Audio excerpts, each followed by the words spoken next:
Dan Festival TV PSS itu satu nama yang dah cukup besar pada saya sekarang ini, yang saya Pada kira peringkat kita tak sekolah boleh toleh ke belakang lagi dah.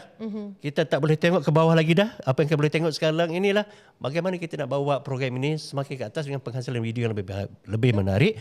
Tetapi dengan kawalan, pemantauan supaya mereka tak terkeluar, tak tergelincir daripada landasan sepatutnya mereka tahu.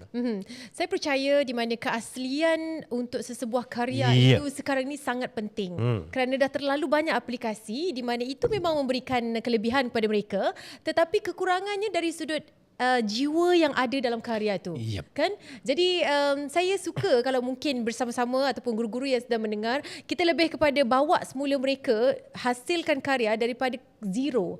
Bagaimana cara untuk berjumpa dengan penduduk kampung, mengetahui data dekat situ apa yang berlaku, daripada kita mencari di Wikipedia, daripada kita mencari di AI. Betul. Kerana yang terbaharu, yang paling asli adalah kita mengetahui sendiri daripada individu tersebut.